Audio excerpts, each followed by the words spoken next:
comments. Now, let's go to this pilchard here.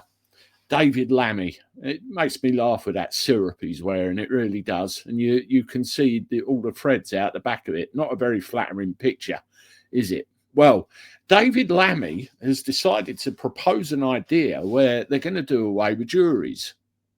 And everybody's gone nuts. Now, I can't say I blame them, really. There's the argument that over 90% of trials in this country aren't put before juries already. I get it, but, you know, magistrates and administrative courts where you have a judge only and everything else, you were stomping all over our constitutional rights, which are at least 800 years old.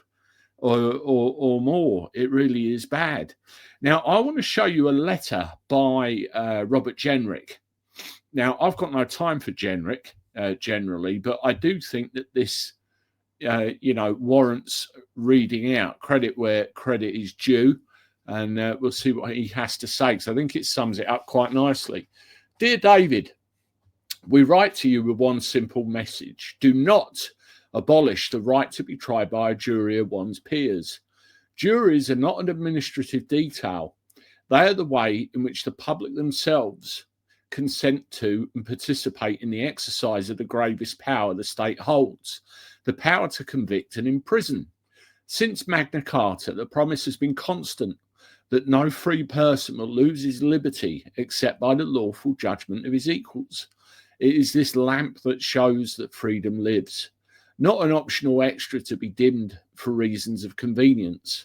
You once said so yourself in June 2020. You warned that jury trials are a fundamental part of our democratic settlement, that criminal trials without juries are a bad idea, and that government should pull their finger out and find extra court space rather than fix the backlog with trials that are widely perceived as unfair.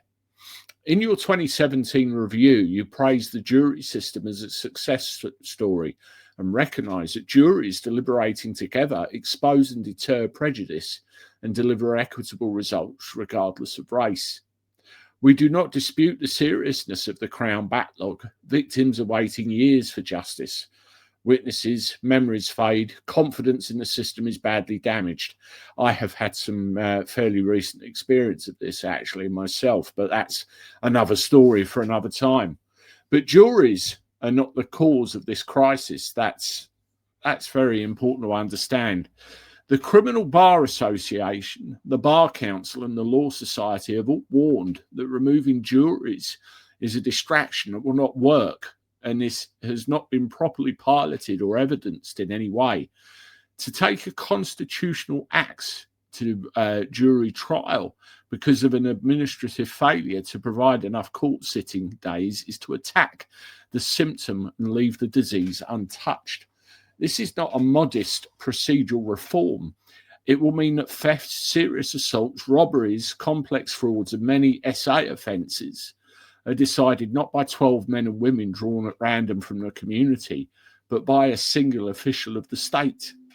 It will make it harder for ordinary people to feel that the justice system belongs to them. But above all, this will alter the relationship between the citizen and the criminal law. There is no perfect way of determining guilt, but juries are a safety valve in a free society. They can, and sometimes do, refuse to enforce laws or prosecutions that offend common sense or decency. They bring to bear the combined experience of 12 different lives. When a jury speaks, the public accepts the verdict, even when it is unpopular, because it is their neighbours who have decided. Once that connection is broken, it will not easily be restored.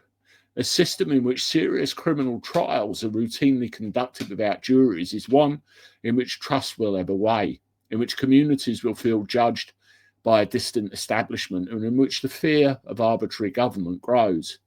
This is not a left or right question. Many of those who most strongly defend jury trials disagree. We all disagree about almost everything else in politics. We're united on this. Shifting almost all Crown Court trials to judges sitting alone is a step too far. If the government is serious about tackling the backlog, there are direct remedies available now. Use the available sitting days, recruit and retain judges and advocates, and fix the basic inefficiencies that waste time and money every day. That is the hard work of governing.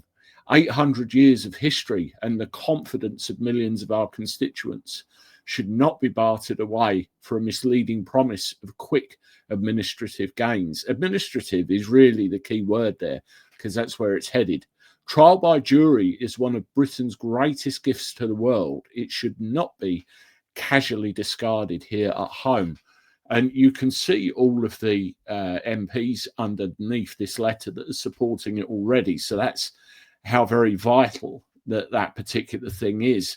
And I want to show you something else on my Twitter feed as well while we're at it.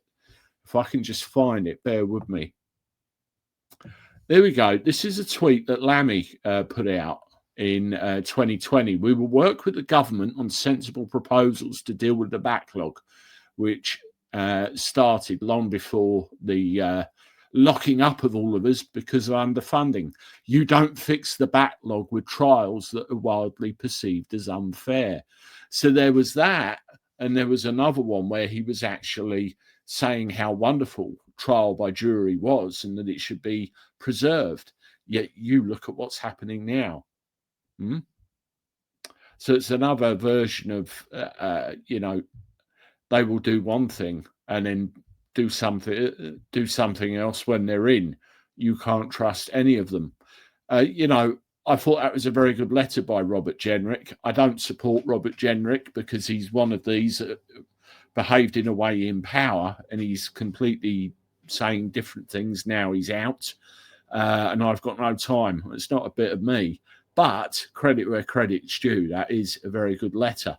Now, David Lammy and other people, in fact, a lot of the front bench have very questionable credentials with societies that they belong to.